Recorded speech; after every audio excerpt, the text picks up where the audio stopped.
In accordance with the board's bylaws, as chairperson, I will now call the quarterly meeting of the Board of Trustees of Illinois State University to order at 9:15 a.m. I note for the record that notice of today's meeting was posted in accordance with the Illinois Open Meetings Act, and the public has been notified of the date, time, and location of this meeting. As included in the notice of the meeting, the university has provided a YouTube link that allows all interested persons to contemporaneously view the meeting and hear all discussion and votes. Trustee Navarro, please call the roll. Trustee Bone. Present. Trustee Jenkins. Present. Trustee Jones. Present. Trustee Merminga. Present. Trustee Navarro present. Trustee Russell. Present. Trustee Tillis. Present. We have a quorum. You have before you the agenda for today's meeting. May I have a motion and second to approve the agenda? Second. Moved. Trustee Jones made the motion, second by Trustee Tillis. Is there any discussion? Having no discussion, all those in favor say aye. Aye. Opposed? The agenda is approved.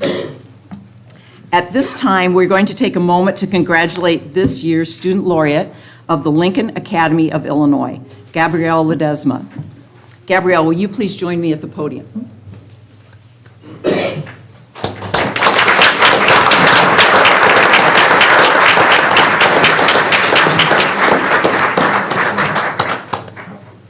I'm short, so I have to bring this down.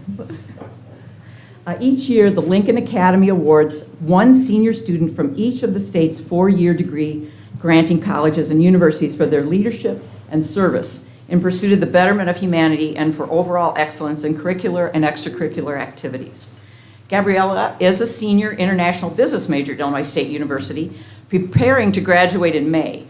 Originally from Panama, Gabriella is also a student at the University del Istmo, where she will complete her bachelor's degree in maritime business administration in December 2026. After graduation, she's planning to pursue a graduate degree. Gabriella's academic achievements are many. In fact, earlier this year, she received the most prestigious university-wide honor bestowed on undergraduate students, the Bowen Scholarship. No relation to me. This award is presented to undergraduate students who combine excellent academic achievement and community engagement activities on and off campus with exceptional qualities of character and leadership. The competition for this scholarship is rigorous, and she was one of the few students to receive this award for the 2024-2025 academic year. She also received the Country Financial Management Award. The International Business Service Award is an honors degree program student and has been named on the Dean's List during her academic journey at Illinois State. Gabriella is a very involved student.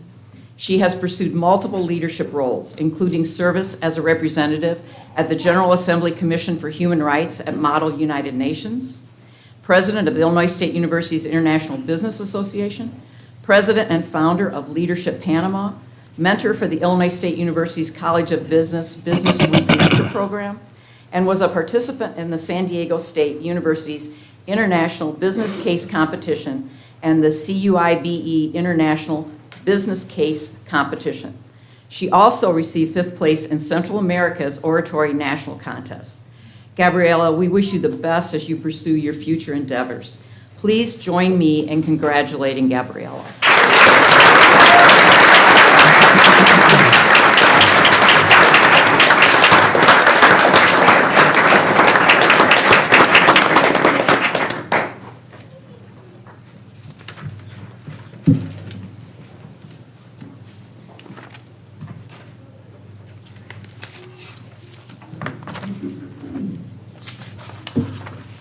Next on the agenda is public comments.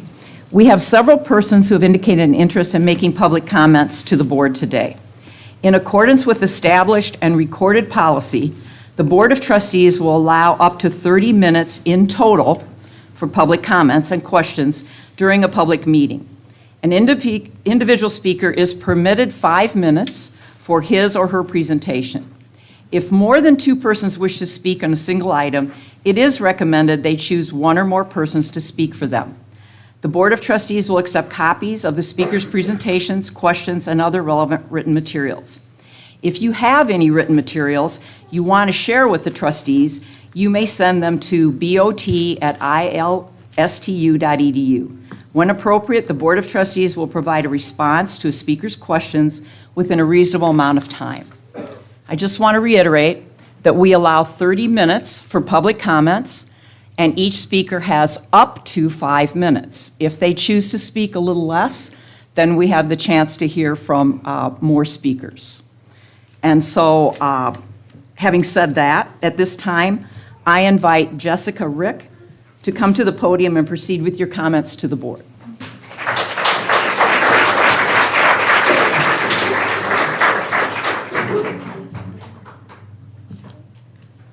Good morning. My name is Dr. Jessica Rick, and I'm a current ISU faculty member and member of the United Faculty ISU. I'm also a mother of young children and an expert in organizational communication. My area of research is on work-life balance, workplace flexibility, organizational policies, and any leaves associated with those issues. Today, I want to draw your attention to our stalemate in contract negotiations regarding paid parental leave for faculty. But first, let me tell you my story. When I was pregnant with my second child, back here, I was diagnosed with a placenta previa, a placenta accreta, and gestational diabetes. I was considered extremely high risk and unsure if I'd be able to deliver her at the local hospital because I would have put too much strain on the local blood supply. I was at the OB's office several times a week. During that pregnancy, I had a total of 42 prenatal doctor's visits and 3 separate ER visits. I was placed on pelvic rest and had minimal mobility. Luckily, everything worked out okay, and both my daughter and I are here today. But I'm new to ISU and had my daughter almost 4 years ago. But let me tell you how I would have fared under ISU's current proposal. As a new faculty member, I currently have 45 hours of sick leave. I would not have been able to make half of my prenatal appointments with those 45 hours being used up. What would have happened had I been teaching at ISU? I currently teach 4 days a week. I would have missed several days of class to go to my doctor's appointments. My life was at risk. I had no other choice. Let's fast forward to my planned C-section delivery. I'm in the hospital for 4 days. But with your current proposal, I have no paid leave options. I used up all my sick leave, and I don't have any vacation. I also have no unpaid leave options. I'm not eligible for FMLA since I haven't been at ISU for a year. What do? Now let's think about postpartum issues. I did not receive medical clearance to drive until 6 weeks after giving birth. But according to your current offer, I would need to return to work because I could not afford it otherwise. I have all my other bills to pay. I have another child in childcare, and you haven't offered raises concurrent with the cost of living in years. I'm still healing from a major surgery with my leaky body, and I would need to be back at work. No leave options would have been available to me. My situation isn't uncommon. Due to the nature of biological clocks, most faculty members have children before earning tenure. Therefore, they do not have the time to bake up sick leave as your current proposal suggests that we do. My current research focuses on how new working parents navigate organizational policies while meeting childcare needs. A large piece of this puzzle is paid parental leave. Many studies have shown that paid parental leave policies benefit infants, organizations, and parents. Most importantly for you, organizations that offer paid parental leave have higher employee job satisfaction, less turnover, higher employee engagement, and an edge over their competitors in recruiting and retaining top talent. In fact, many younger workers identified paid parental leave as one of the most important factors when looking for new jobs. ISU offers faculty no paid parental leave, and so far, the administration's bargaining team has not been willing to change that. Your team claims we can use our sick time instead of a formal paid policy. I wouldn't have had that option. My sick time would have already been used up. It's not hard to imagine that your employees would need to use their sick days for things like actually being sick. Is it fair that only those who have not been sick or had complicated pregnancies can actually enjoy a paid leave? Other institutions have figured out that this is an essential way to invest in their faculty's mental and physical health. On average, other Illinois public four-year institutions offer 3.5 weeks of paid leave. ISU's peer institutions, as listed on your website, offer 5 weeks of paid leave. Your bargaining team claims that faculty make choices if and when we have children. However, you have chosen not to provide parental leave to your faculty members. Your bargaining team has chosen to stay below average compared to our peer and competing institutions. My research shows that when people feel valued by their employers, they are willing to give more back to their employers. Your time is almost up. Thank you. You have the choice to make tenure-track faculty feel valued at ISU. If the Board of Trustees wants faculty to continue to teach gladly, we must see meaningful and substantial movement from the administration's bargaining team on the critical issue of paid family leave. Thank you. Thank you, Jessica. At this time, I invite Joe Zompetti to come to the podium and proceed with your comments to the board. Joe Zompetti. Probably pronounced that incorrectly, I'm sorry. Oh, okay.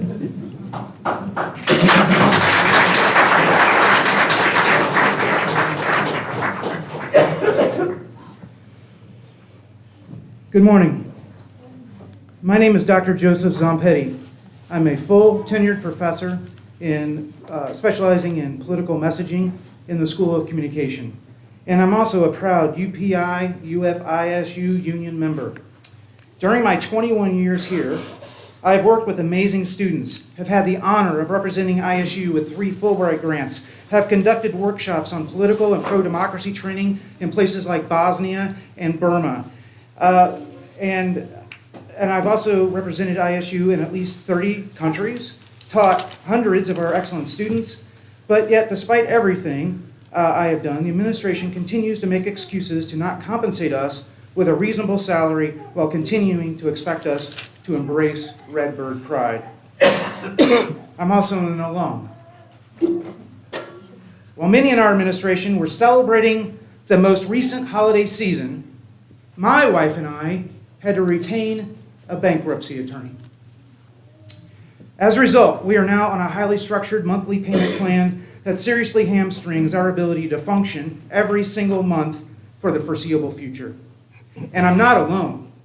ISU tenure-track faculty are straining to provide for their families.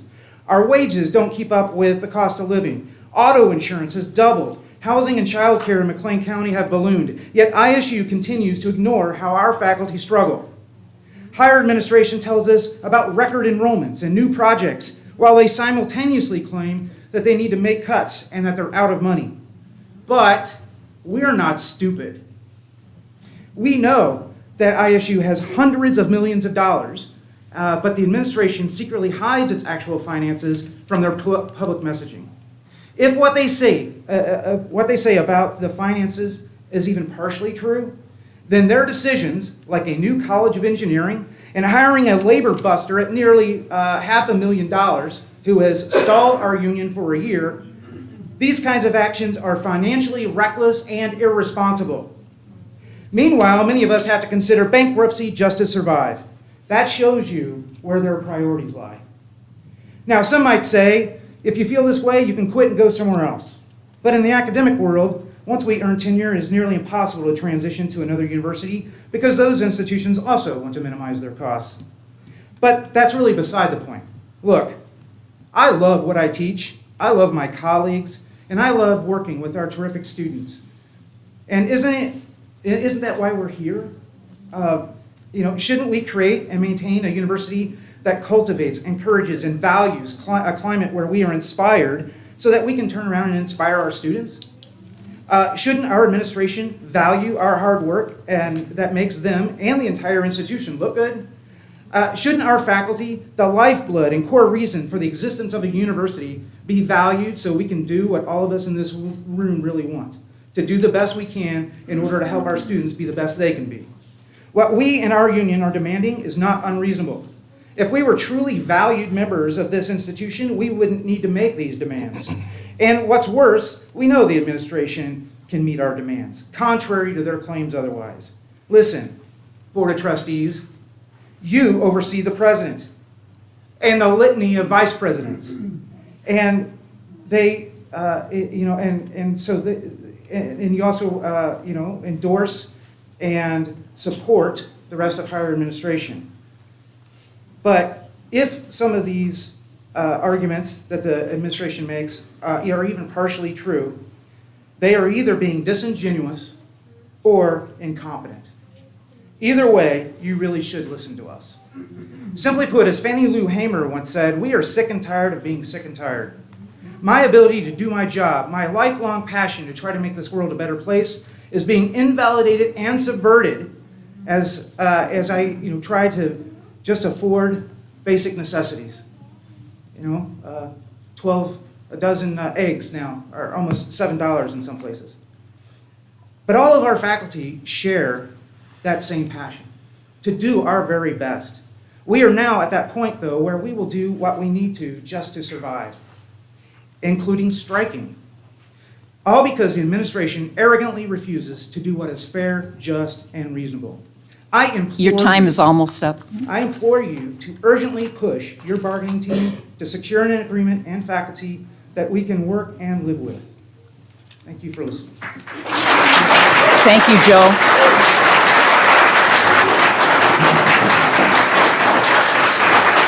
At this time, I invite Ashley Farmer to come to the podium and proceed with your comments to the board. Ashley Farmer.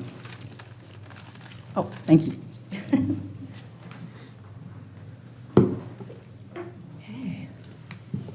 Good morning, everyone, including all of our many members sitting in the overflow room. My name is Ashley Farmer. I am a proud member of UFISU UPI and the lead negotiator for the United Faculty ISU bargaining team. My message today is simple. We need a fair contract now. The faculty at ISU are frustrated and angry at the slow pace of negotiations. After almost 1 year of bargaining, we now have 3 more mediation sessions on the books. We've requested to meet more often, and we're told no. So we are here to urge you to tell your bargaining team to do the responsible thing and take the necessary steps to avoid a disruption to student learning. Because the faculty are ready. We care deeply for ISU, a place that many of us consider our career home, and we care deeply for our students. But if the administration continues to choose the path of antagonism, rather than swiftly reaching a fair contract, it could lead to a majority walkout on this campus. I am not just here to tell you this, I'm going to show you.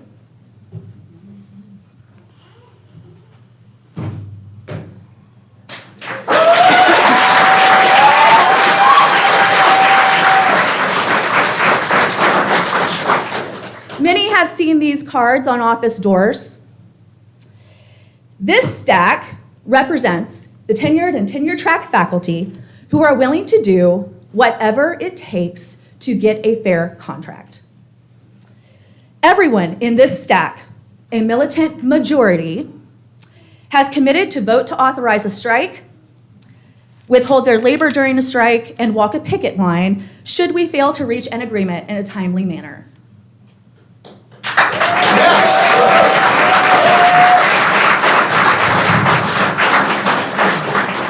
We want a respectful and productive relationship with the administration. But that cannot happen when their negotiating team chooses brinksmanship, conflict, and delay. Direct your team to settle a fair contract now, and then together, we can all focus on the issues that lie ahead. Thank you. Thank you, Ashley. At this time, I invite Buffy Zampetti to come to the podium and proceed with your comments to the board. Buffy Zampetti? She just signed on the list to be in attendance. Oh, okay. Sorry about that. Okay, I invite Richard Sullivan. I think that's right, if I can read it correctly. Sulli, and then I'm not sure what the last, Richard Sullivan? Again, I think He was just signed up to be here. Okay, okay. Aya Hussein? Thank you.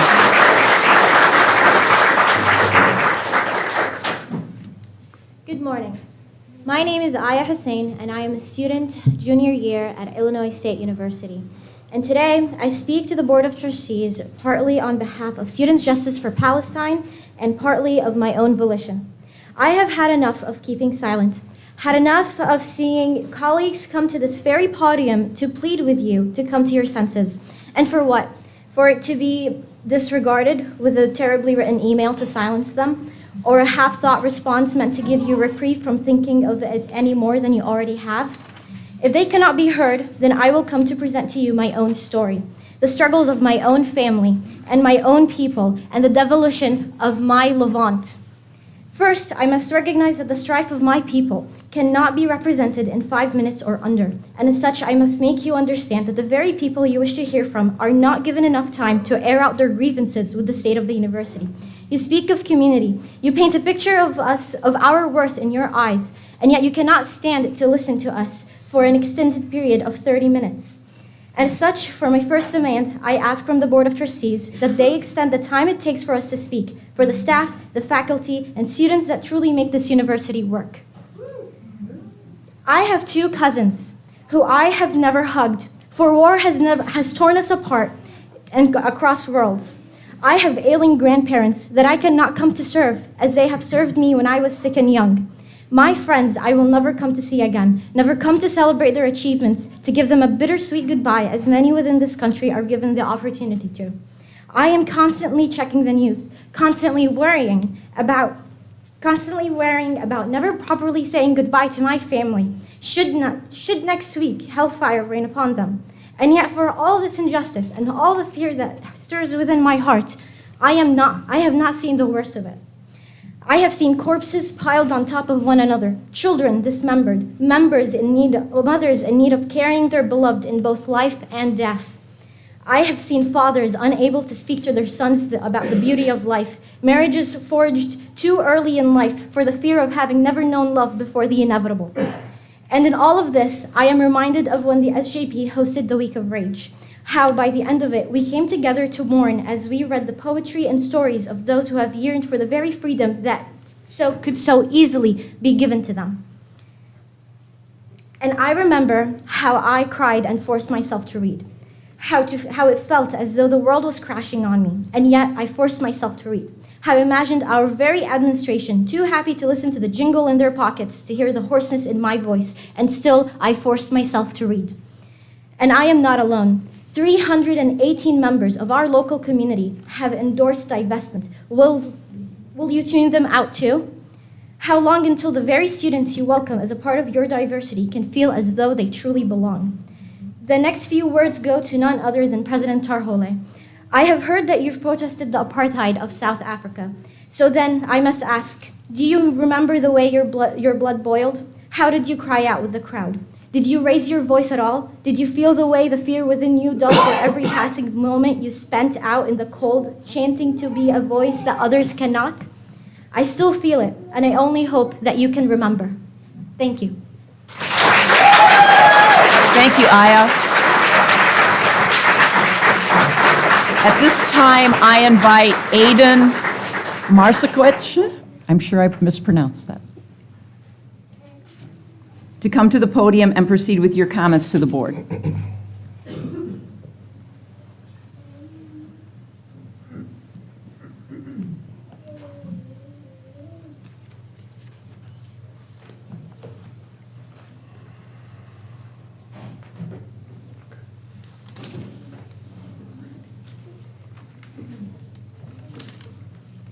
Alrighty. Good morning. Faculty, students, staff, President Tarhule, and of course, the undemocratically elected, or not elected, appointed Board of Trustees, who will henceforth be referred to as genocide profiteers, highlighting the true nature of their position. I come to you today as a member for Students for Justice in Palestine, but especially as a fellow community member, similarly engaged in this vibrant academic environment, all of which is made possible through us, and of course, not through the ineptitude of these individuals to my left. Unfortunately, though, I do not speak to you in just times. If our system was just, there would be no need for me to be up here. I must speak as our earth, as our community, our university is on a geopolitical knife's edge. Climate, imperialist, capitalist, homophobic injustices run rampant in our community as our university continues to shift responsibility from itself onto the people most in need of institutional support, all under the guise of apolitical leadership. Yet again and again, we see the subversive commitments to neutral spaces, apoliticism, which obscures the very real, very political decisions, which is, of course, their goal. For instance, continuing to ignore the existence of an ongoing Palestinian genocide while simultaneously accepting donations and investing in companies actively doing harm, such as HP and Siemens, a conservative, short-sighted, cold, calculated political choice. For you are hypocrites at best and genocide profiteers at worst. I implore audience members to think of examples of other contradictory, quote-unquote, apolitical choices, examples of which I'm sure are readily available. To be frank, genocide profiteers, nothing as a mother, a father, a sister, brother, grandma, grandpa, uncle, aunts, president, friend, activist, researcher, trustee, dean, teacher, student, mentor, advisor, mobilizer, or organizer will ever be enough to outweigh your continued support for the ethnic cleansing, murder, and oppression of the Palestinian people. If you had any morals at all this shame, this guilt, should rightfully eat at you every single night you stare at that ceiling trying to fall asleep, every single moment you breathe in those shoddy thrones as you continue your miserable work. But as you might have figured, the focus should not be on the genocide profiteers after all. They are simply willing cogs that only move out of self-interest in a death-making system. That of course, there will never be a moral platitude convincing or satisfying enough when these ghoulish genocide profiteers see fellow human beings as simply dollar signs on a one-way screen. The focus should be on us, the people doing the work, and that we don't listen to them, and that our numbers, our organized numbers, simply imply that they answer to us. We have the inalienable steel rod of collective power within our grasp, and our role is simply a matter of jamming it through these crogs to put a stop to their death-making careers. Only our level of ambition will determine how deep this rod is lodged and will determine whether our actions will be enough to free us from the shackles of this destructive, disembodied, and unelected Board of Trustees.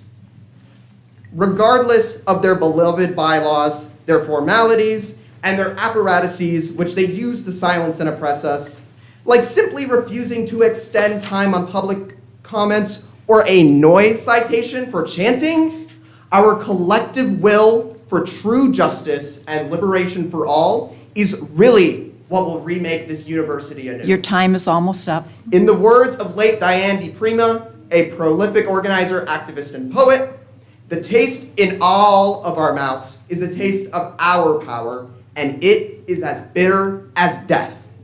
I thank you for your time. Thank you, Aiden. At this time, I invite Caleb Weiss to come to the podium and proceed with your comments to the board.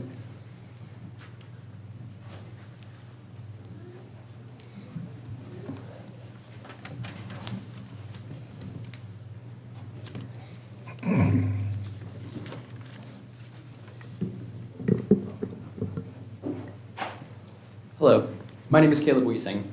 I am here today to speak partly on behalf of the Students for Justice in Palestine. Even more so, I am here to speak from my nearly 3 years' experience at this university. To sum up my time in one word, I'm tired. We are tired. This is my second time speaking at a Board of Trustees meeting for public comment, my third time speaking my piece regarding our demands as an organization, and my fourth time attending a Board of Trustees meeting, listening to my peers and professors share their vision for a just university that we can all be proud of. In my opinion, we students are not asking for a lot. We humbly implore you to divest your money from companies tied to the nation of Israel, a terroristic nation hell-bent on eradicating the Palestinian way of life. We ask that you divest from Siemens, HP, and subsidiary Indigo America, and Caterpillar. At this point, it seems redundant to describe the ways in which these companies contribute to the modern apartheid and subsequent war crimes against Palestinians. You know what they do, and you know how your financial ties assist in heinous acts. That we have told you time and time again. We have our list of demands with us. Read them if you haven't, and read them again if you have. Respond to us and work with us, and give us the transparency that we owe.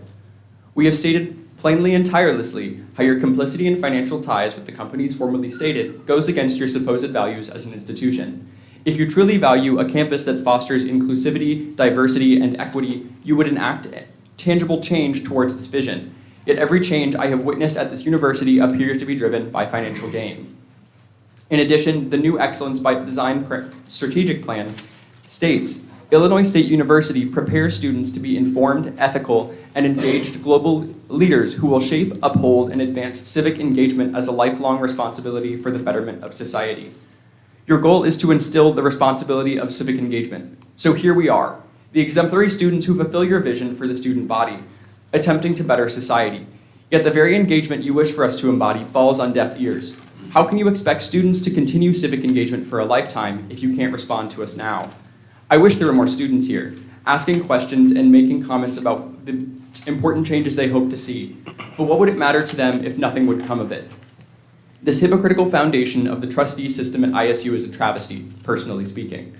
I only ask that you take the time now to align your actions with your views and take the responsibility upon yourselves to listen to us, the students and faculty alike. Thank you. Thank you, Caleb. At this time, I invite Benjamin Rodriguez to come to the podium and proceed with your comments to the board.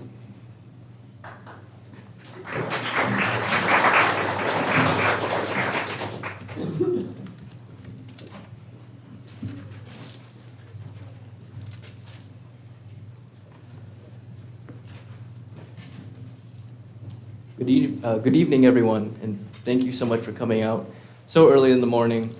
And what a stressful time it is as everyone is sharing their criticisms of ISU administration, the Board of Trustees, Tarhule himself, for the lack of transparency, for their lack of initiative when it comes to solving the problems on campus that concern students, staff, and faculty. Let's name the lie that we've been fed. ISU sells itself as a gateway to opportunity. But what does that actually mean?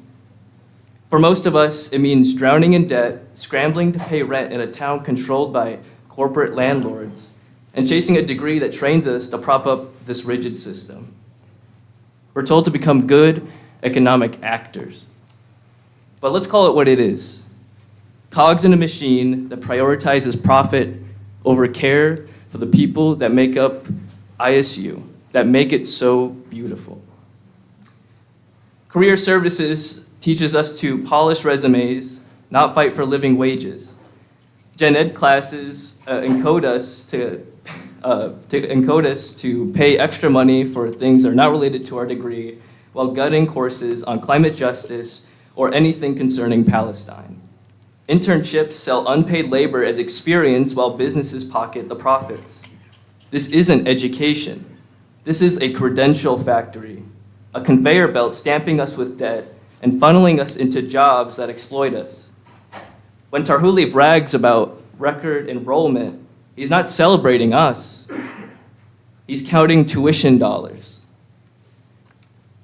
Let's dissect Tarhule's latest masterpiece of hypocrisy.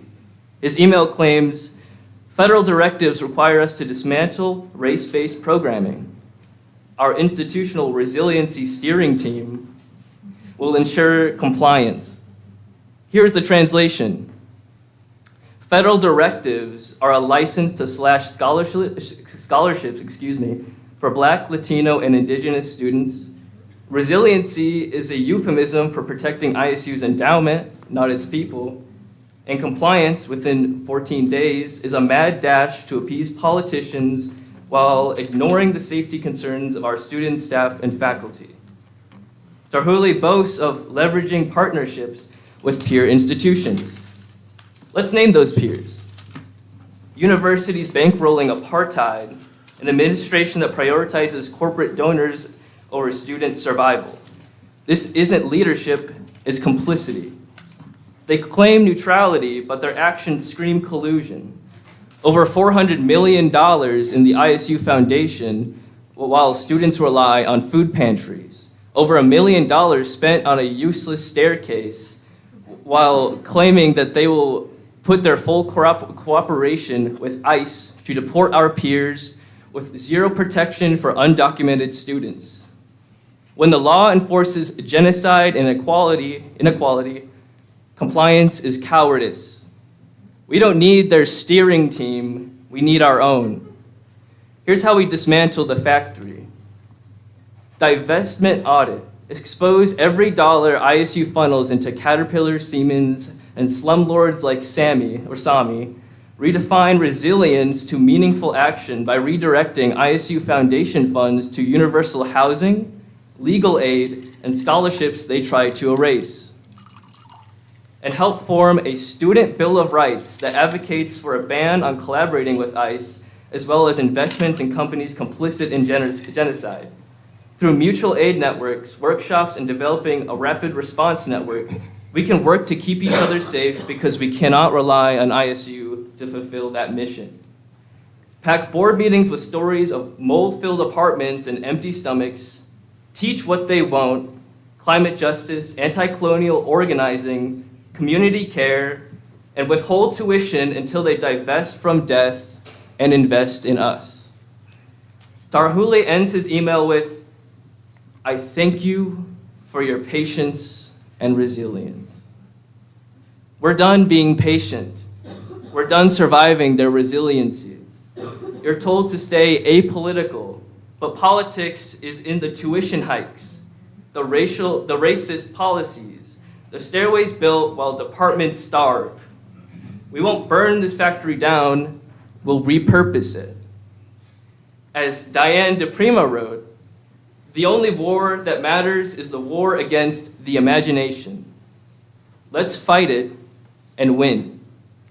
Our university, our power, our future." And just as a quick note, Your time is almost up. thank you. As a quick note, I would ask every student, staff, and faculty member to please communicate with each other in this very scary and volatile time in so many people's lives. Your students need you, your peers need you, your friends need you. Your time is up. Thank you. Thank you.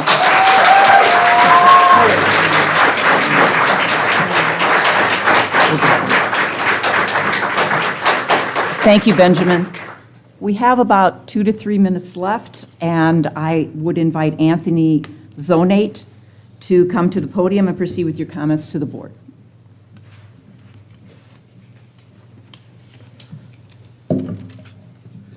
My name is Anthony Zarata Espinosa, and I'm a first-gen Latino senior student with a major in Spanish education and a minor in Latino studies.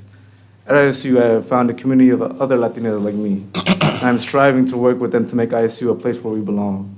For the past 3 years, I have worked with ALAS and other organizations to do just that, and we have succeeded to some degree. I'm here today because our community has been speaking with no one to hear us. If you do not know what is happening in Chicago right now, I strongly urge you to get informed.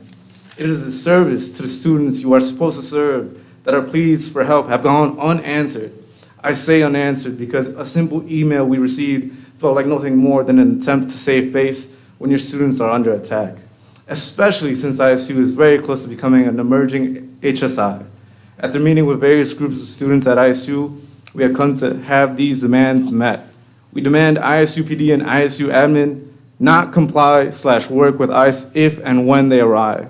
We demand a centralized webpage with a list of resources for DACA and undocumented student resources. The current webpage on the website has not been updated since 2022, and as such, it needs to be updated with current resources. The people listed there to contact, but are they even knowledgeable enough to help us? We demand a knowledgeable and certified undocumented support liaison and a permanent chief of diversity and inclusion officer. Right now, there's an interim in this position, but we have yet to even hear from this person regarding our students that are under direct fire from these raids. Where are they and why haven't they reached out to us? We demand no pre-compliance/over-compliance with the Dear Colleague-esque letters. We have read the letter and we know what it aims to do. It is not law. I will say that again. It is not law. It is, and until it is and wins the court cases it will be hit with, we demand the university not comply with these demands. We demand the university set up plans for when ICE visits. We want defined safe places, a rapid communication response network, resources, color-coded maps of the university, and safety levels. We want this to be added to the centralized network and have a map physically be present in high student areas like the Bone and in the Redbird Safety app. We demand a student resource center. NIU has an excellent model for what a liaison and center should look like. They have the resources for all kinds of issues and situations that our community faces, and we need to follow their example.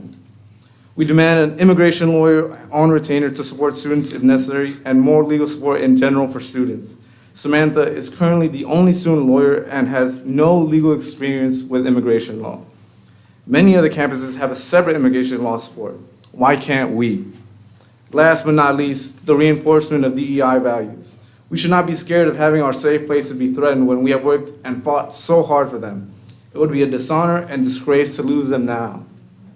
We as students spend so much money to be here, yet many of us don't even feel safe here because of the lack of attention and resources we get. We understand that this university is struggling financially, but we, the students, should not suffer for the lack of planning on the part of the Board of Trustees. I will end my statement with a chant. No hate, no fear, immigrants are welcome here. And best believe we will fight till that statement is true. Thank you. Thank you, Anthony.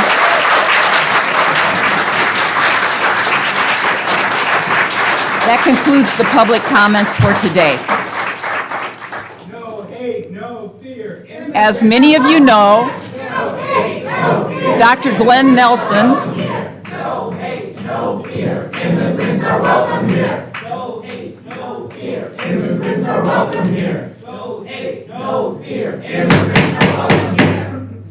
As many of you know, Dr. Glenn Nelson recently joined Illinois State University as Vice President for Finance and Planning, replacing Interim Vice President for Finance and Planning Dan Petrie, who previously served as Treasurer. I believe President Tarhuli will formally introduce Dr. Nelson a bit later this morning. At this time, it is the duty of the board to select from the university staff an employee to serve as Treasurer of the Board of Trustees. The treasurer serves in an ex officio capacity and receives and disperses all monies and reports to the Board of Trustees on the financial status and fiscal affairs of the university. At Illinois State, that person traditionally has been the Vice President for Finance and Planning. We will continue with that tradition, so Vice President for Finance and Planning, Dr. Glenn Nelson, will serve as treasurer. Good morning, and thank you for joining us for today's meeting of the Board of Trustees on February 21st, 2025. Earlier this morning, the Campus Communication Committee hosted a highly informative discussion hour. I want to thank Kobe Blair, Student Body President, for his presentation regarding the Student Government Association. As you know, SGA has been in existence for more than 100 years, serving as the official student governing body at Illinois State and a strong member of our university's shared governance. We have enjoyed participating in this year's founding celebration activities and appreciate the opportunity to acknowledge the achievements of our students, employees, and alumni. On behalf of the Board of Trustees, I want to extend my sincere congratulations to all faculty and staff award winners recognized this week. Additionally, President Tarhuli has kept the board informed on the progress of the RISE initiative. I'm pleased to hear that the project is moving forward. The RISE Task Force and Grant Thornton, as well as other campus stakeholders, are working collaboratively toward the goal of developing a new and sustainable university budget process. I look forward to hearing more about the RISE Town Hall forums that are scheduled for next week. Although we will formally recognize Trustee Julie Annette Jones at the end of today's meeting, I want to end my comments today by extending my most sincere appreciation for the leadership and dedication that Trustee Jones has demonstrated throughout her tenure on the Board of Trustees. She has been steadfast in her commitment to students, faculty, and staff, and the board. She's thoughtful in her decision-making, always a strong advocate for students, and a proud Redbird. Thank you, Trustee Jones.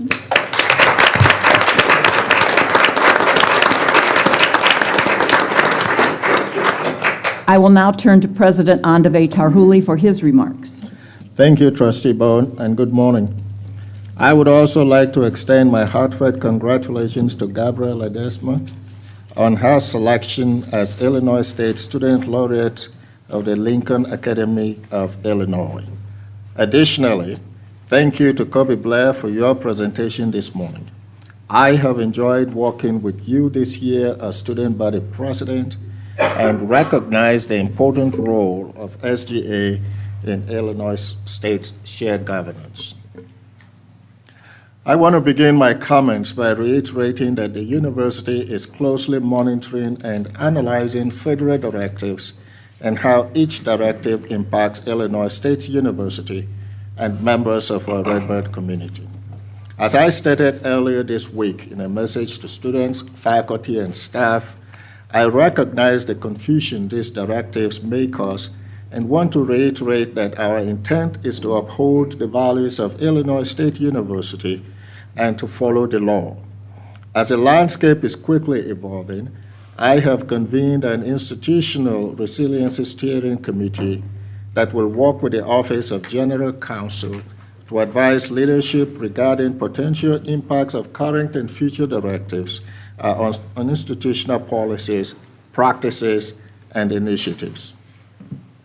This team will collaborate with stakeholders and advisors from across the university to assess the directives and recommend suitable actions to the cabinet. I will provide updates to the campus community as appropriate. Additionally, we are working to develop a website to help keep our community informed. I am confident that together we will successfully navigate these developments. I thank you for your patience and resilience as our teams walk through the many details and impacts of these directives.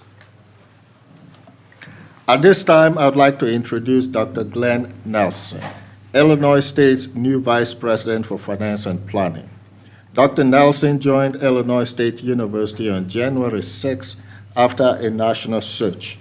He most recently served as the Vice President for Administration and Finance/Chief Financial Officer at California State University, Monterey Bay, and brings 27 years of experience in senior leadership positions at the system, university, and college levels. I look forward to working closely with Glenn, especially as we work collaboratively with Grant Thornton, the RISE Task Force, and our campus partners on the RISE initiatives. Glenn, would you please rise so we may give you a warm Illinois State welcome?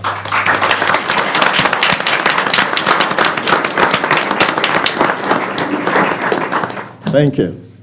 Additionally, I'd like to introduce Carlos Garcia, who joined Illinois State on December 2nd as Associate Vice President for Financial Administration and Comptroller in the Division of Finance and Planning. As a member of the Finance and Planning Leadership Team, he serves as Illinois State's Chief Accountant and ensures compliance with all applicable university, state, and federal regulations and policies, and provides financial stewardship, vision, and innovation to implement best practices in support of the university's strategic plan. Carlos, would you please stand so we can give you a warm Redbird welcome?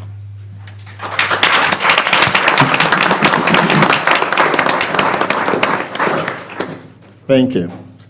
With the introduction of our new members of the Finance and Planning Leadership Team, this seems like an appropriate time to provide a brief update on the RISE initiative.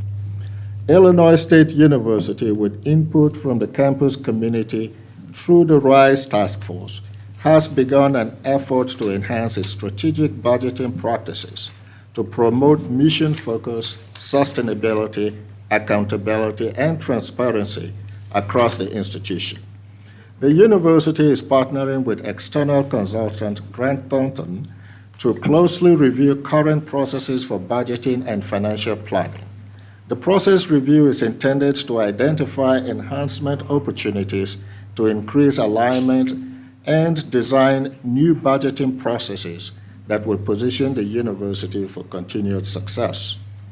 I want to encourage members of our campus community to attend one of the RISE Town Hall forums at 3 p.m. on February 25th or 10:30 a.m. on February 26th in the Brown Ballroom. Attendees will learn more about the redesign project and guiding principles governing the redesign. Significantly, we want to hear from all stakeholders because no one person has all the right answers. Working together, we can design a process that works best for Illinois State University now and for the future. The Institutional Action Committee of the Higher Learning Commission has recently reaffirmed Illinois State University's accreditation through 2034-2035 academic year.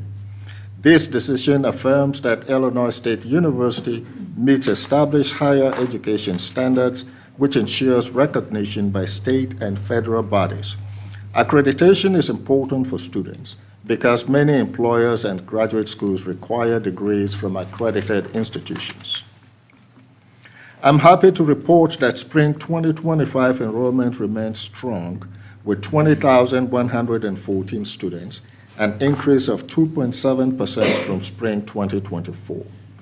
The retention of new FTIC students is very exciting, with nearly 95% of our FTIC students returning for the spring term. This is the highest fall to spring term retention that we have seen in 10 years. Additionally, freshman applications, admits, and deposits are also trending up for the fall 2025 term, as well as applications and admits for new transfer students. I'd like to take a moment to recognize our undergraduate and graduate students who participated in the annual Image of Research competition hosted by the Office of Student Research. Students from across campus are invited to submit one static image of their research, innovation, or creative inquiry, along with a short abstract that explains the image and its connection to their project. Entries are then evaluated by professional artists and creatives who judge the submissions for visual impact, uniqueness, and clarity of connection between image, text, and project. I invite you to learn about their research by browsing the posters displayed around the room today. And speaking of research, for the fourth year in a row, there has been an increase in participation in the University Research Symposium. And for the second year in a row, the Center for Integrated Professional Development partnered with the symposium to print posters at no cost to the student presenters from units that do not provide poster printing assistance. The graduate school is proud to announce Dr. Helen Lefka-Jones from the Department of English as the Clarence W. Sorensen Distinguished Dissertation Award recipient. The Sorensen Award recognizes dissertations of the highest quality, which are nominated in the fall semester by academic departments and schools. The competition is open to students who have earned a doctorate at Illinois State University during the preceding fall, spring, or summer term. For the second year in a row, an Illinois State student has been named the Research Assistant of the Year by the U.S. Army Engineer Research and Development Center's Construction Engineering Research Laboratory, or ERDC-CERL. Bob Skodnik is a graduate student in the Accelerated Pure and Applied Mathematics program and is expected to complete his degree this spring. ERDC Cell is part of the United States Army Corps of Engineers. Its mission is to discover, develop, deliver, and sustain innovative engineering and scientific solutions to address the most demanding challenges faced by the military and the nation. Among Illinois State's numerous points of pride is the civic engagement of our campus community. According to data from the McLean County Clerk's Office, 3,586 people voted in the Bond Student Center during early voting, and 3,233 people voted in the Bond Student Center on Election Day. Both numbers represent record-breaking voter turnout since the campus location became a universal polling place open to all registered county voters. The Center for Civic Engagement presented a collaboratory Civic Engagement Champion Award, which recognized a continued partnership between Tanya Scott's Art 204 class, the Boys and Girls Club, and university galleries that has served over 200 Illinois State students and at least 150 Boys and Girls Club youth over the past 5 years. The ISU community further demonstrated its commitment to local youth again this year through the Holiday Helper Initiative, providing gifts to 261 children served by 5 partner organizations: the Boys and Girls Club, Western Avenue Community Center, the Center for Youth and Family Solutions, Lifelong Access, and the YWCA. As the calendar has moved to a new year, Redbird Athletics has strong momentum moving into the spring season. The end of 2024 rounded out strong for the Redbirds as the football team made it to the FCS playoffs for the first time in 5 seasons and picked up a first-round win at Southeast Missouri State before falling in the second round to number 5 national seed UC Davis on the road. In December, over 20 current and former Redbird student athletes received degrees as part of winter commencement ceremonies. As the calendar moved to January, student athletes and fans were treated to the new Doug Collins Court at Safeco Arena. Thanks to the generous support of donors and supporters, the new court will serve Redbird community athletes for years to come and continue to make Safeco Arena one of the best venues in the MVC and in the Midwest. The women's basketball team had its annual Play for K game in support of the K Yao Cancer Fund. The K Yao Cancer Fund has recognized Illinois State as a national winner for its fundraising efforts, and this year, ISU went even bigger, raising the most money to date with over $40,000 pledged and donated. We are grateful for our donors' support and certainly do not take their investment in Illinois State for granted. It seems appropriate to share that Illinois State Advancement Report fiscal year 25 private support production is over $30.9 million as of February 12th, already exceeding the fiscal year goal of $29 million by more than 6.5%. I would like to take a moment to acknowledge Jim and Carol Monier for naming the Jim and Carol Monier Golf Performance Lab, which is included on today's consent agenda. We appreciate your continued generosity, which will make a difference in the lives of our current and future students. Illinois State's 7th annual Birds Give Back Day of Giving will be on Thursday, February 27th. Please mark your calendars and visit birdsgiveback.illinoisstate.edu to give to your favorite campus, department, or area.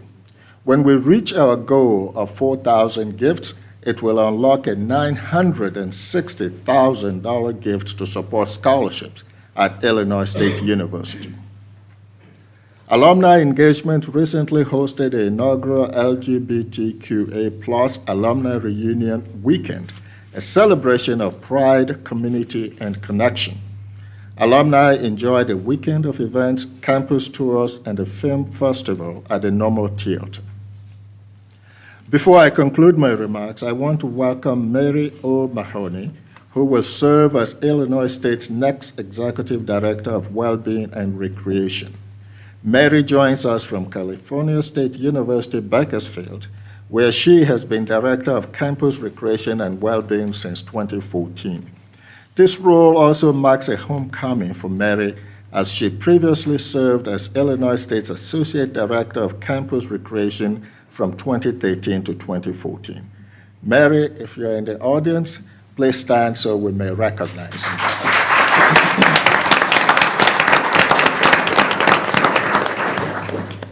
And as we welcome Mary, we must also celebrate Dawn Porter, who is retiring as Executive Director for Wellbeing and Recreation on March 1 with over 15 years of service at the university.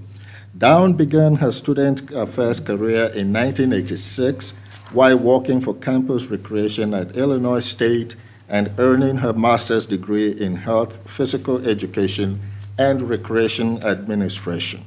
She returned to Illinois State in 2009 when she once again joined Campus Recreation, this time as Executive Director.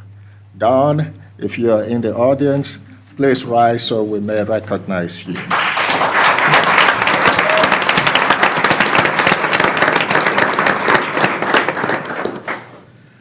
Please also join me in celebrating Jill Benson, Associate Dean of Students, who will retire from Illinois State University on March 1 after 31 years of dedicated service. Jill's career in student affairs began at Illinois State University in August 1994 as Assistant Director in the Office of Student Life. She went on to serve as Director of the Office of Student Life in 1999 and was appointed Associate Dean of Students in 2005. Throughout her tenure, she has been deeply involved in nearly every aspect of the Dean of Students office, including most recently the Dean on Duty program, Parent and Family Services, Student Navigators, Commencement, and the Student Organization Fee Board. Unfortunately, Jill is not able to join us this morning, but please let's acknowledge her service with a round of applause.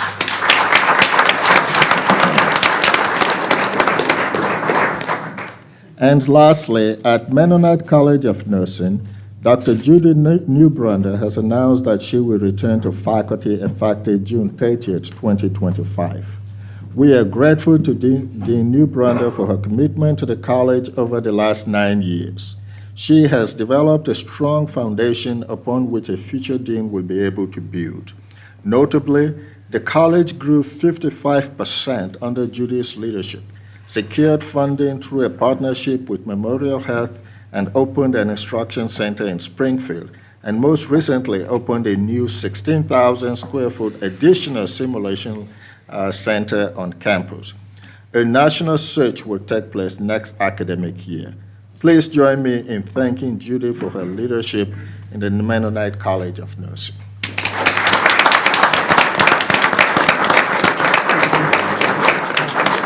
I don't know if Judy is in the audience. She's not. She's in Thailand. Okay. With that, I would like to call on today's spokesperson for the Campus Communication Committee, Dr. Martha Hurst. Dr. Hurst is a professor of music theory and composition in the School of Music. She has served as chair of the Academic Senate since 2021, as chairperson of the Campus Communication Committee, and as co-chair of the RISE Task Force. Dr. Hurst.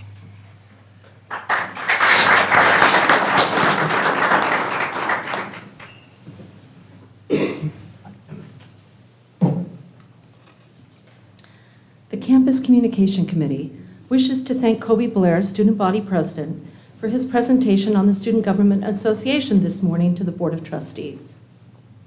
This organization is more than 100 years old and has been part of Illinois State University from almost the very beginning. Its longevity is a testament to the strength of shared governance here at Illinois State University. Members of the Campus Communication Committee who are also serving on the RISE Task Force wish to report that they are satisfied with the progress made so far with the consultants from Grant Thornton. Grant Thornton has worked with the task force to create a guiding principles document, which was endorsed by the Academic Senate at its meeting on February 19th. This process will not be easy or quick. We feel confident that Grant Thornton will help the university achieve a solid financial outlook at the end of our collaboration. The Campus Communication Committee wishes to commend our administration's handling of the rapidly changing policy landscape that we have all experienced in these first few weeks of the new presidential administration. We appreciate the email that President Tarhouli sent addressing the announced and then retracted statement regarding the proposal to freeze federal grant funding. This was deeply concerning to many of us, and we appreciated the timely communication from the administration. Another policy item that is rapidly changing is the federal government's position on Title IX. We appreciated OEOA Director Ashley Pritz's briefing on the evolution of Title IX regulations and procedures during the Academic Senate meeting of January 22nd, 2025. We hope that this office continues to have open conversations with shared governance groups about this evolving area of the law. In this letter, we hope to bring forward to the Board of Trustees not only points of pride, but also points of improvement for our university going forward. The Campus Communication Committee notes a pattern of discordant labor relations at Illinois State University, spanning across multiple presidents. The Board of Trustees has heard testimony several times over the past years of continuing frustration expressed by multiple unions during the negotiation process. During President Dietz's tenure in 2019, Renee Nestler, representing ASME Locals 1110 and 3236, discussed the low morale amongst union members resulting from frustrating negotiations. In 2020, Rebecca Forsyth, a member of SEIU Local 73, stated to the board that what she's seen in the bargaining room is a lack of collaboration in any capacity. The negotiation team draws out the negotiation process for as long as possible, showing a clear lack of collaboration in trying to achieve a fair contract for all.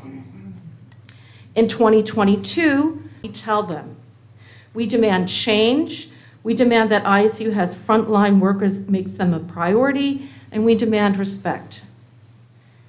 In 2024, during President Tarhouli's tenure, Dr. Achman of United Faculty ISU commented to the board that the administration team has refused to even discuss any of our economic proposals until everything they deemed non-economic has been settled.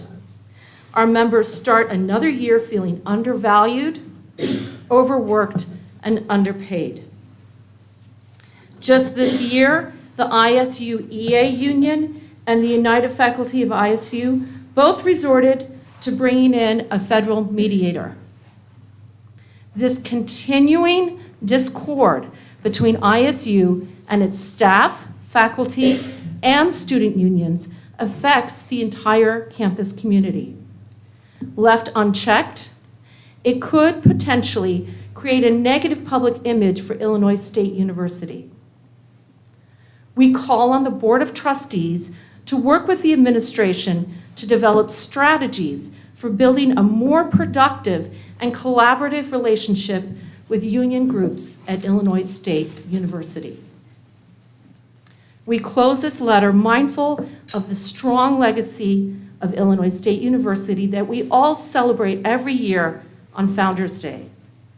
We hope that through open communication and dialogue, such as through this letter, our university will continue to thrive for years to come.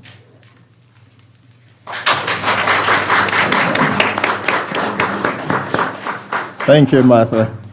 I invite Brad Franke, Director of Public Affairs and Policy, to the podium for a brief legislative update.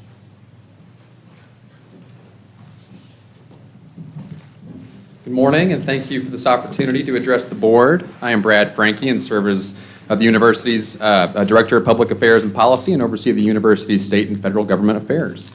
This morning, I will provide an update on legislative session in Springfield, ISU's legislative priorities, and legislation that ISU is currently monitoring. In Springfield, session is underway, and the deadline for filing new bills has now passed. We have a good idea of what to expect this spring regarding legislation that could impact the university and higher education. Session will continue through the end of May as bills move through the legislative process. We are certainly monitoring all bills pertaining to ISU and higher education and having conversations with the appropriate personnel regarding these bills.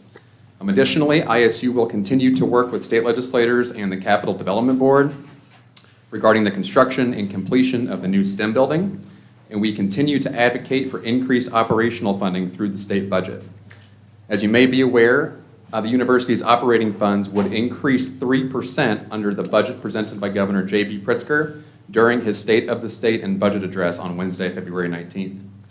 The $2.398 million increase from FY25 would provide ISU with a total general fund appropriation of $82.205 million for the coming fiscal year beginning July 1st. Additionally, we are watching a variety of bills that, if passed, would have an impact on ISU and higher ed in general. Senate Bill 1987 would appropriate $6 million in financial assistance to ISU for the purpose of the state-mandated special ed teacher waiver tuition program.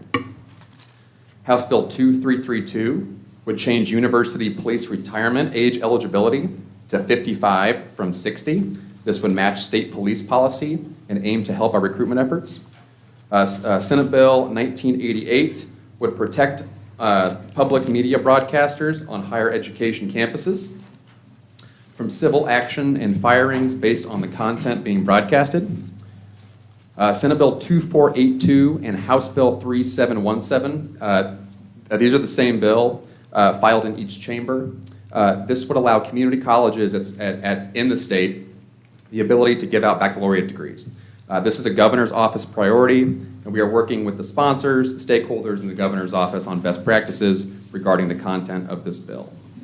Senate Bill 13 and House Bill 1581, again, the same bill filed in each chamber.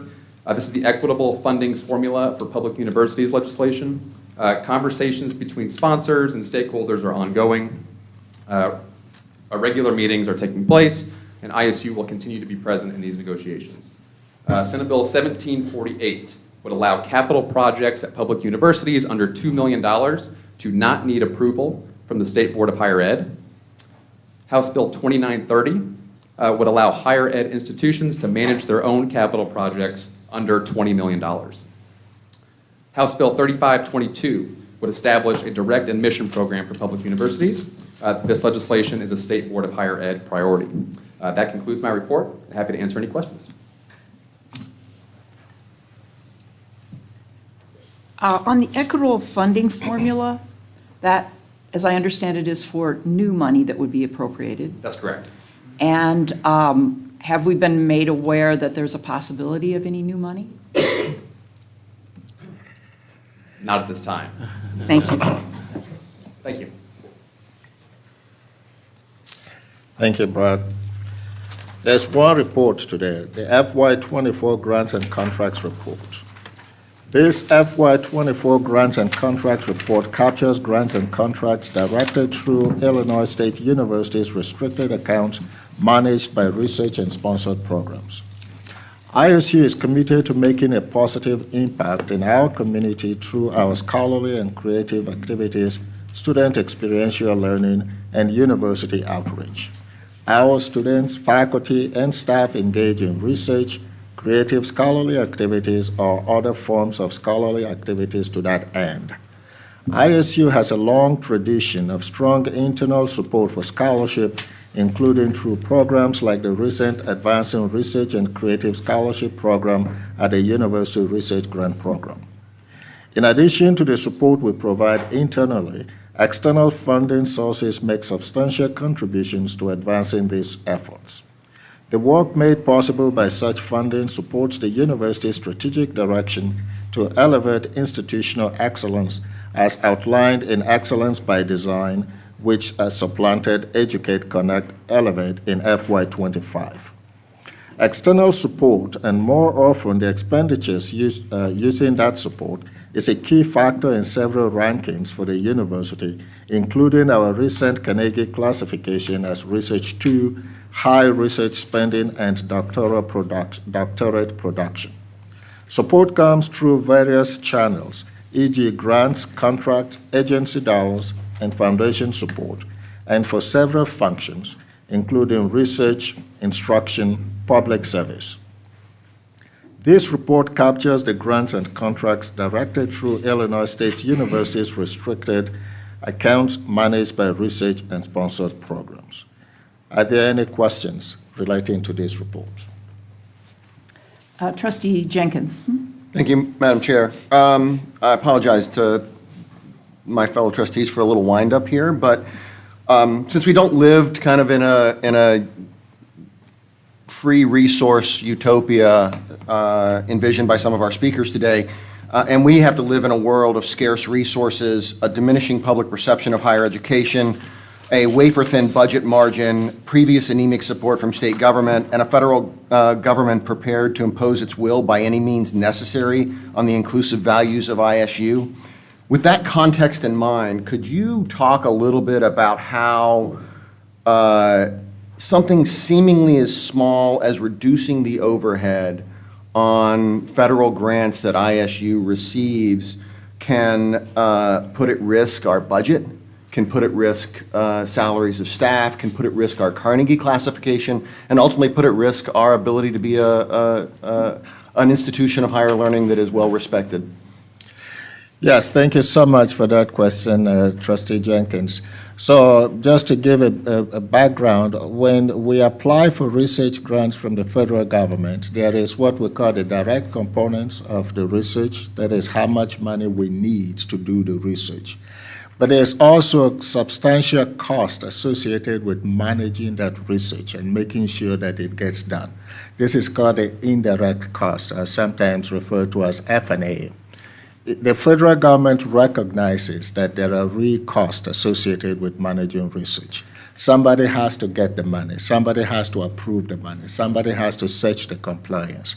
We need to use utilities. We need to use space and equipment, or the technology, or that the university has to make sure that grant runs. So the federal government has traditionally negotiated what these cost rates are with universities. For us, I believe it's 48.5% that we've negotiated. The new directive is to cut that amount down to 15%. For us, that translates to about $238,000 in lost money, real money, to support the research. One of two things will have to happen. Either the university comes up with that money to make up that money to make sure the research gets done, or we don't do the research. And if you don't do the research, this changes your classification as a research institution. So as we get to the point where more and more of the monies that we need to do research, to support research, cannot be provided by the university, as you rightly say, given very tight fiscal situations, will give up a lot of ability to do research, and therefore we may no longer remain a Research 2 university. So it looks small, it looks like it's a minor step, but in fact it will completely change the identity and character of what Illinois State University is. Thank you. Are there any other questions or comments? Okay, we will now move to the consent agenda. All items listed on the consent agenda are routine and will be enacted in one motion. There will be no individual discussion of these items unless a trustee so requests, in which event the item will be removed from the consent agenda and considered at the appropriate point on the agenda.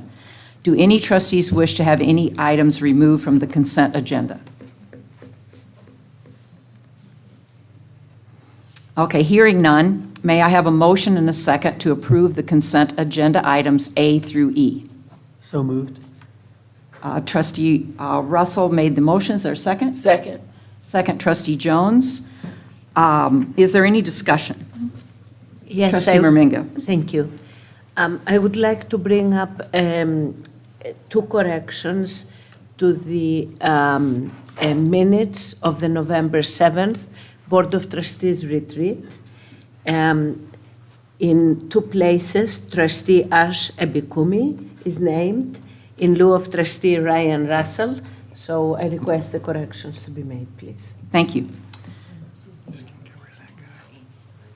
So this is on page 2 and 3 of those minutes for the trustees. So all those in favor of the resolution with November 7th and November 8th corrections on page 2 and 3, please say aye. Aye. Opposed? Items included on the consent agenda are approved. President Tarhuli, please proceed with the resolutions. Thank you, Chairperson Bone. Resolution 2025.02/04, approval of tuition, fees, room and board rates for academic year 2025 to 2026. Setting tuition and fees is always a complex exercise.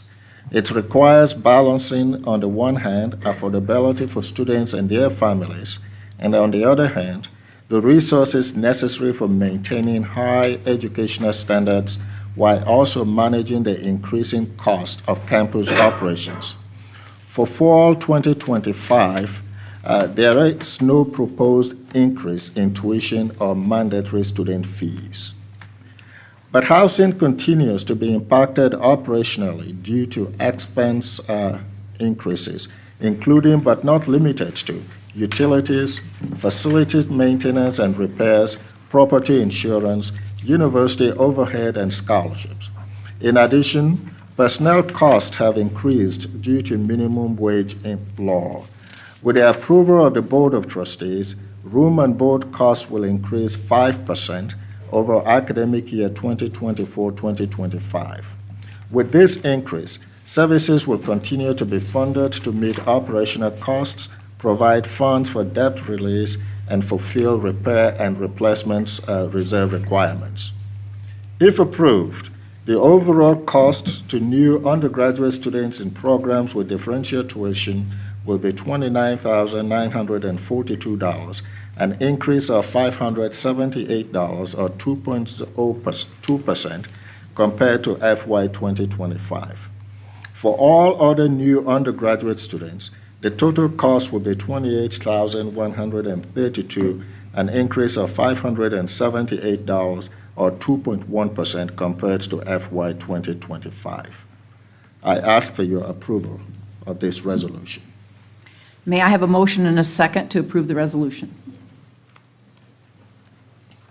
So moved. Trustee Jenkins made the motion. Is there a second? Second.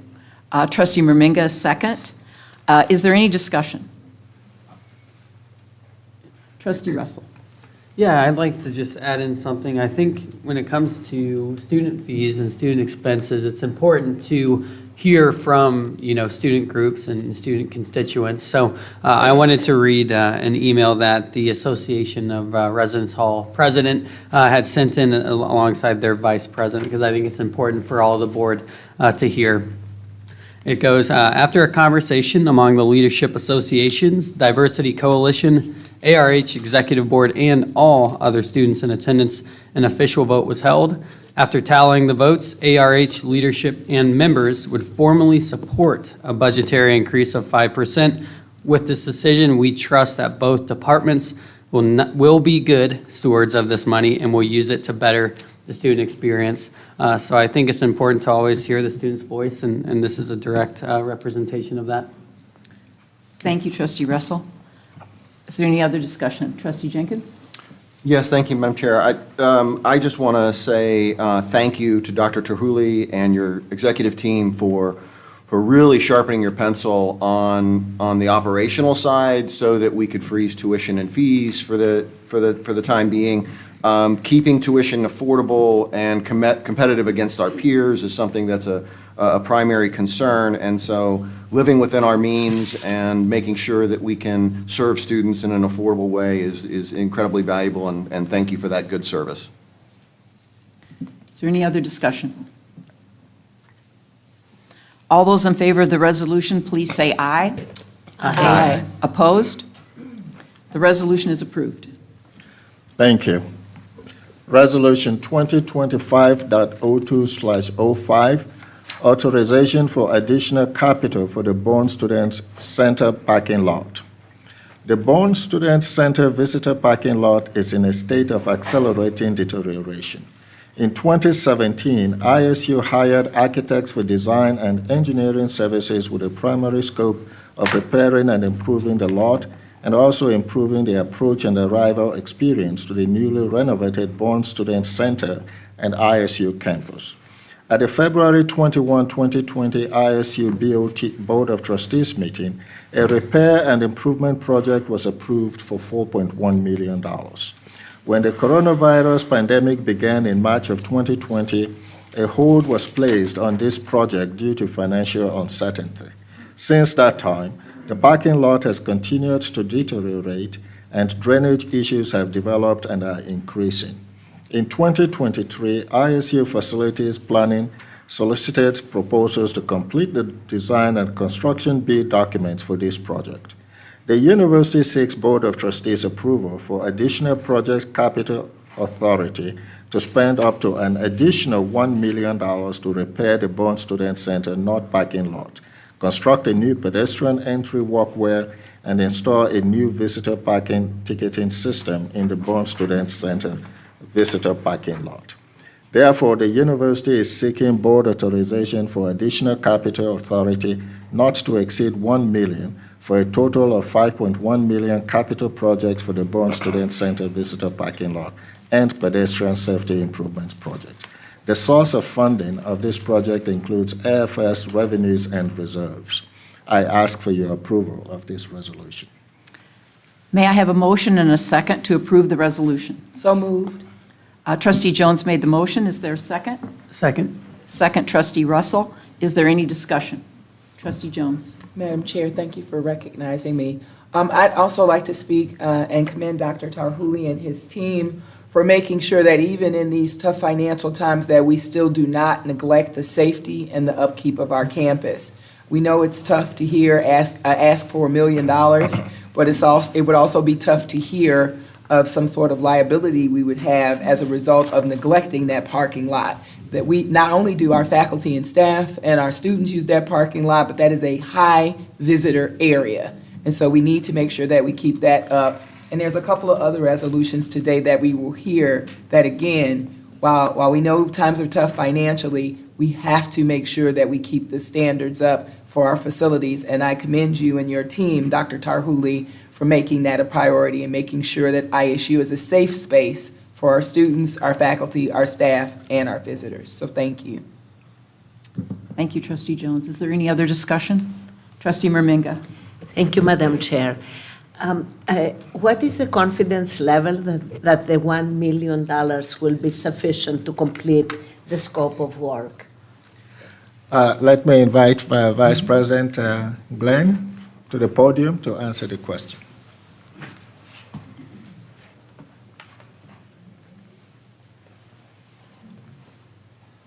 Thank you for the question, Trustee. We're very confident that the number that we're giving you is what we'll be able to get the project completed for. There's really no concern that, on my part, that it will be coming back and asking for more money. Based on what?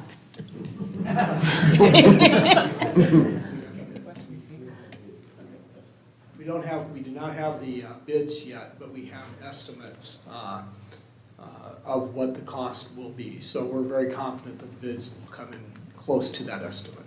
Okay. Thank you. Thank you very much. I'm sorry. We also, we're very confident in that earlier price, but that was 5 years ago.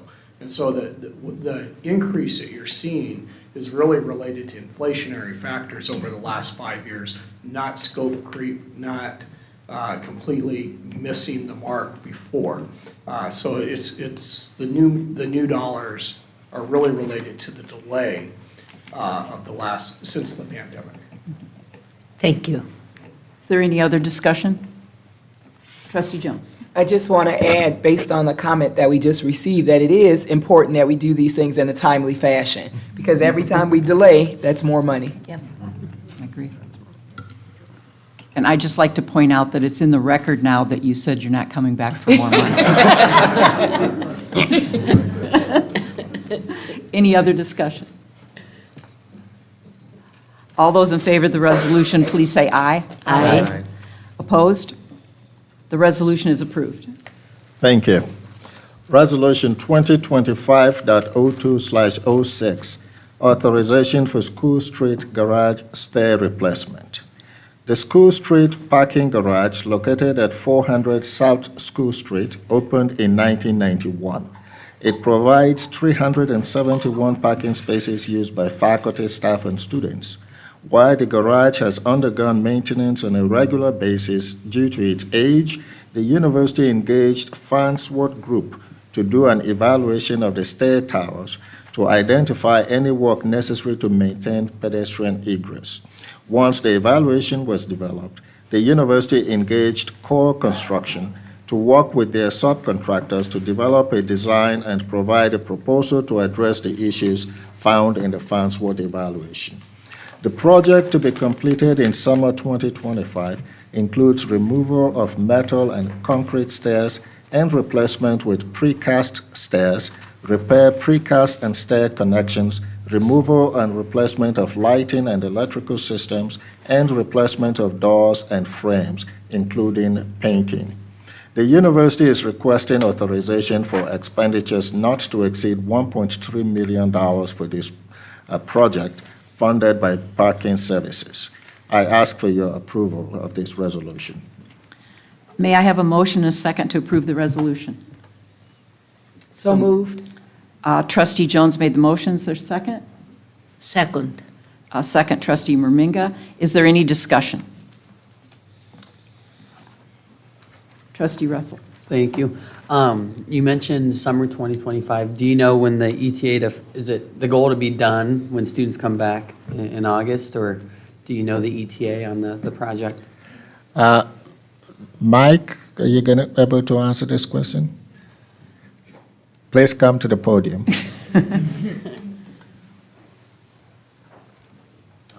I don't have the exact date yet. We have to bid everything before we come up here for that and get them in with the staging and everything. So it's going to, you've heard the government talk about putting tariffs on steel and some different things that has just come around. So it could delay some of the steel. So we're hoping to get it done this summer. That's what we're trying for the bids and everything like that, because we've done some painting in there, and I've asked my people if they had come up with a new structural paint.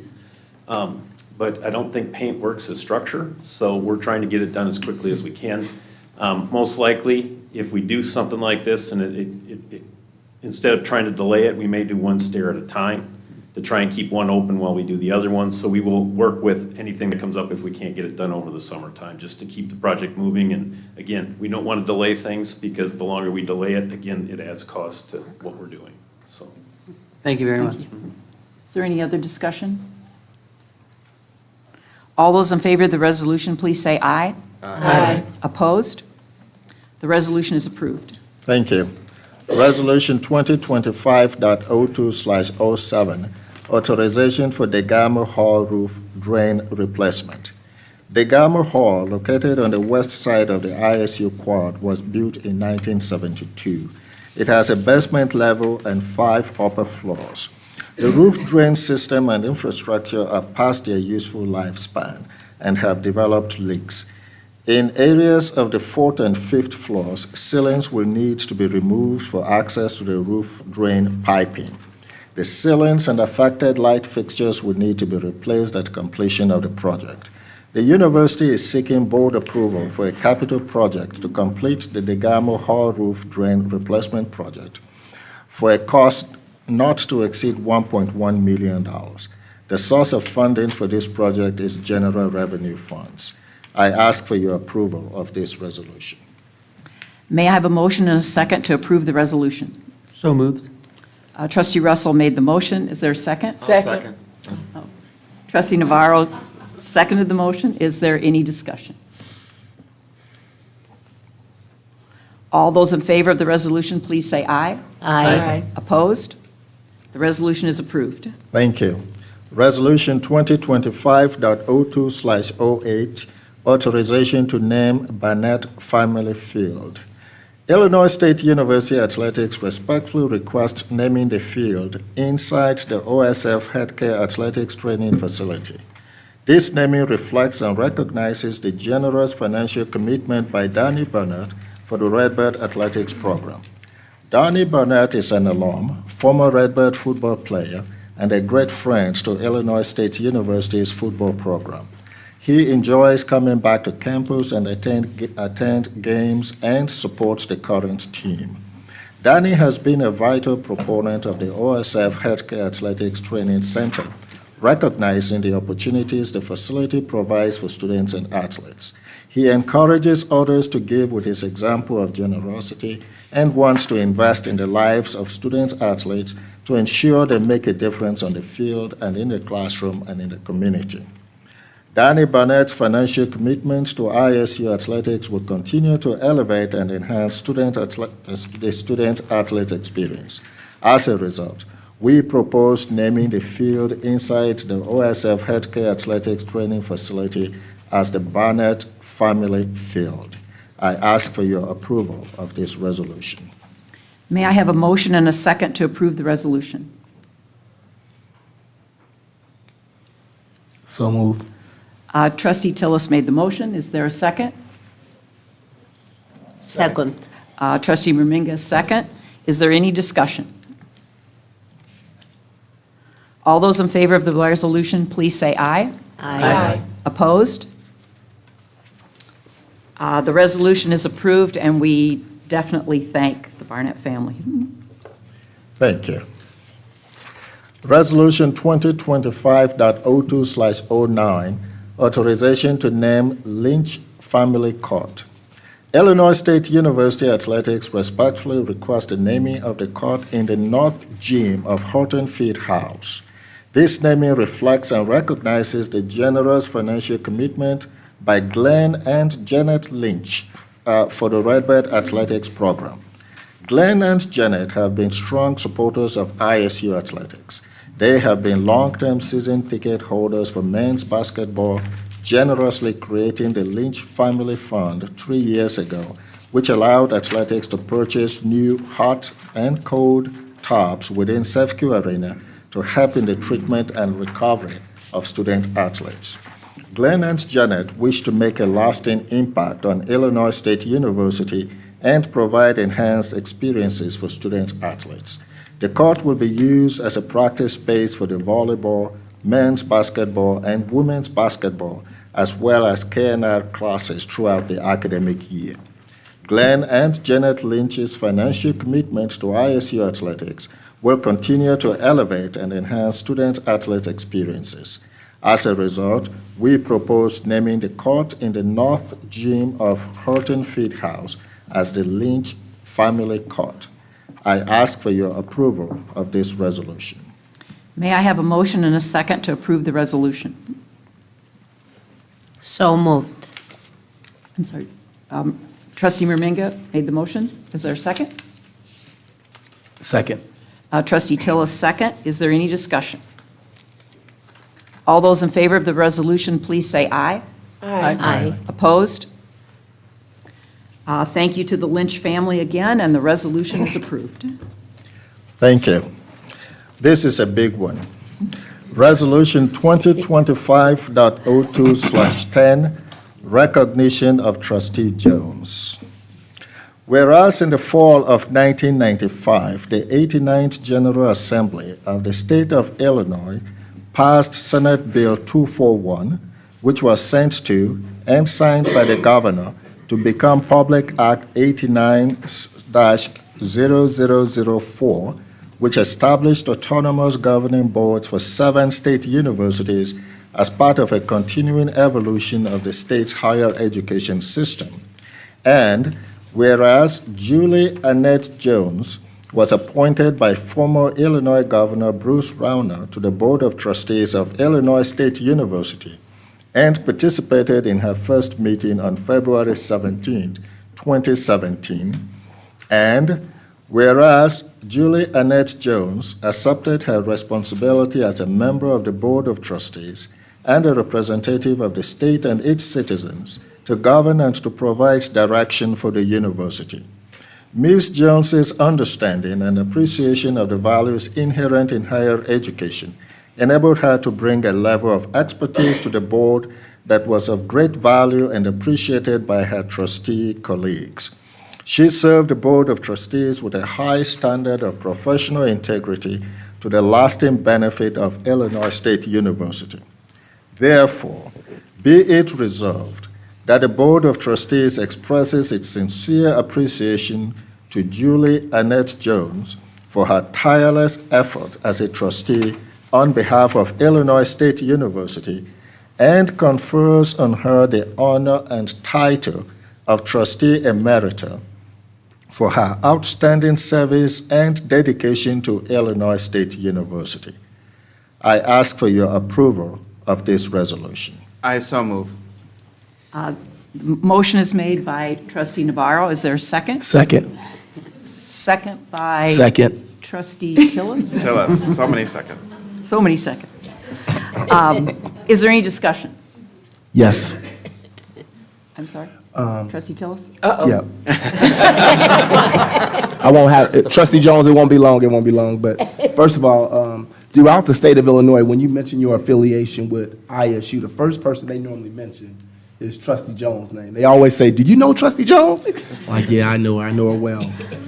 Prior to me joining the board, I was aware of your commitment and dedication to Illinois State University, and I've enjoyed your perspective and your leadership in preserving the institution's integrity. Your institutional knowledge will greatly be missed, and I wish you and Tracy and the family just well wishes, and you'll sorely be missed. Thank you, Trustee Tillis. I appreciate that. Trustee Jenkins? I just wanted to say that as a relatively new member on the board, I guess that now a couple of years, Trustee Jones really made me feel welcome. Gave me kind of here's the lay of the land, here are the landmines, here are the guardrails. You've been a mentor, you've been a friend. You're always the person I count on to send us a text with an article from AGB on how to be a better board. And you are both the heart, the conscience, and a lot of times the brain of the trustees as we think through things. And your legal background and your professionalism will be sorely missed. So thank you so much for everything you do. Thank you, thank you, thank you. Any other discussion? Trustee Navarro? Oh, boy, uh-oh.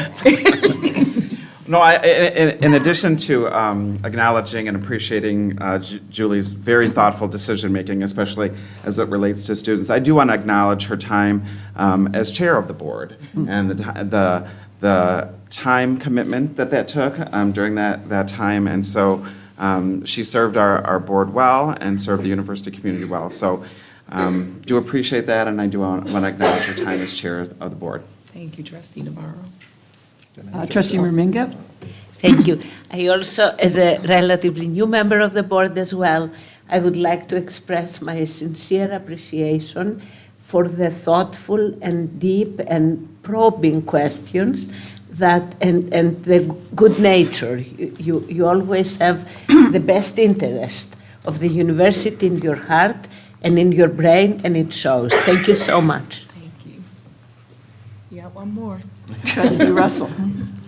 Yeah, echoing what everyone says, as a relatively new member as well, Trustee Jones welcomed me in right from the start, and I really appreciate that and everything you've given back to Illinois State University and all the students that you have impacted that you may never meet. I also want to mention that I know the past student trustee, Ash, you had a huge impact on him, and he always told me a lot about you, so I appreciate everything you've done for the board and for the university. Thank you, thank you. Well, Trustee Jones, I'm very sad that you're leaving the board. I think we all are. You have been a wonderful chair, a wonderful member. There are times when you bring a perspective forward in our discussions that we may not think about, and I cherish those perspectives and want you to know that you will be greatly missed. Thank you. And everything you've done for this university, it is really felt by the Board of Trustees and the whole university. And it will be felt for years to come. And we don't want to say goodbye. We want you to remain with us and keep coming back to lots of things here. Thank you. Thank you. Do you have anything to say? Yes, I had the opportunity yesterday to share at dinner, and I think I'll say it again. And I think if you were to ask AI to develop a visual of Redbird Pride, it would probably come up with something that looks very much like Julie Jones. You know, her commitment to the university and the dedication that she brings each and every day shows. You don't have to be with her for very long before you see that authenticity, and you have been an inspiration to all of us. I want to echo what Chairperson Bone has said. Even though you're stepping off of the board, I hope you continue to remain engaged and to continue to inspire and to lead us. So thank you very much on behalf of the university for your service. All the students and staff and faculty you have helped through your wise actions and decisions, many of whom you probably will not meet and many of whom will not know you. But that is the true definition of service, and we could not be more appreciative. Thank you. Thank you, President Tarhuli. Madam Chair, I have a few comments. Yes, Trustee Take a Jones. little privilege. I know we have presentation, but I want to make sure I get this out. And I usually don't use notes, but I want to make sure I don't miss anything. First of all, just a great big thank you to everyone. Serving Illinois State University as a member of the Board of Trustees for the last 8 years has been a rewarding and humbling experience. There are a few people that I must thank for all they have contributed to this journey. Past board chair Rocky Donahue was, from the moment I was appointed to the board, he was incredibly supportive and generous with the knowledge that he had, and I wanted to continue that legacy.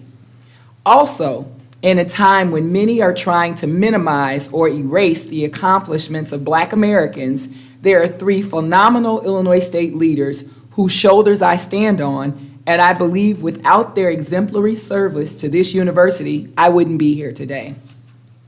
Trustee Emerita Ann Davis, who served this board for many years and encouraged me to consider the role of trustee. Our dearly departed distinguished alum, Andrew Purnell, a 1957 graduate of Illinois State University, who during his time on campus became one of the founders of the campus NAACP chapter, and as an alum helped establish the Black Colleagues Association, which is the alumni group here dedicated to keeping our university affordable and accessible to Black students. Andrew served with dignity and grace. He was a role model to so many campus leaders through his contributions to the university from the 1950s as a student until his death in 2020. I am very proud to have called him a mentor and a friend. One of my dearest friends, a 1989 graduate who has served Illinois State in so many ways, but most notably as former president of the Black Colleagues Association and also former president of the Alumni Association, Janessa L. Williams. Over 25 years ago, she saw me in a Target store and recognized me as an Illinois State alum and invited me to come to a meeting of the Black alumni who continue to support the university by assisting Black students and connecting Black alums across the world. She was the epitome of what it meant to be a proud alum and a Redbird ambassador. Her enthusiastic service brought me here back to the university at over 25 years ago. And as they say, the rest is history. To all of the current students, alums, faculty, staff, and friends of the university who have supported me, prayed for me, and encouraged me, thank you. Representation matters.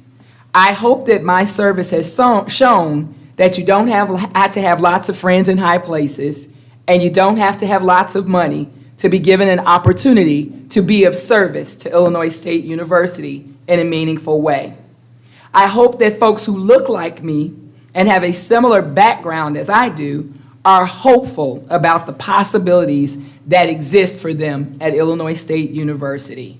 At my core, I am a Black woman from the South Side of Chicago who was a first-generation college student who was able to serve this university in one of the highest positions on the campus. And it was truly an honor to serve as an example for others.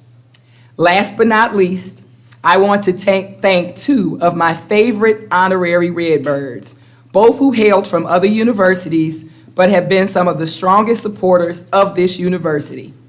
Sometimes by force, mostly by choice. The unconditional support of your family makes the heavy load of service much lighter. Thanks to my wonderful husband, Tracy, in his absence, and to my amazing daughter, Elaine, who surprised me today to showing up to this meeting. I thank them for their love, their sacrifices, and their support during my time serving on this board. Thanks again to my fellow trustees and all the members of the university community for the privilege of service to Illinois State University.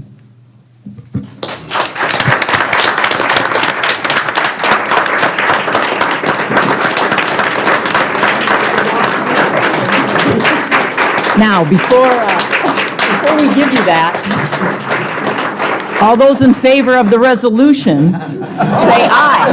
I hope that there's a vote for the resolution. All those in favor of the resolution, say aye. Aye. Opposed? The resolution is approved.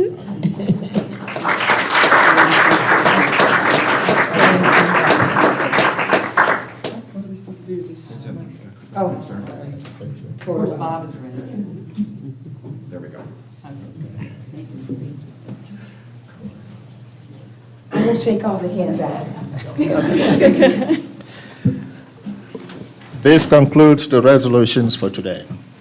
I would now entertain a motion to move into closed session for the purpose of discussing collective negotiating bargaining matters between the public body and its employees or their representatives pursuant to 5 ILCS 120/2C2, discussing the minutes of meetings lawfully closed under this act for purposes of approval by the body of the minutes pursuant to 5 ILCS 120/2C21, discussing litigation that has been filed and is pending before court or administrative tribunal pursuant to 5 ILCS 120/2C11. May I have a motion and a second to move into closed session? So moved. Trustee Jones made the motion. Is there a second? I'll second. Trustee Navarro, second. Is there any discussion? Hearing no discussion, Trustee Navarro, please call for a roll call vote. Trustee Bone. Yes. Trustee Jenkins. Yes. Trustee Jones. Yes. Trustee Merminga. Yes. Trustee Navarro, yes. Trustee Russell. Yes. Trustee Tillis. Yes.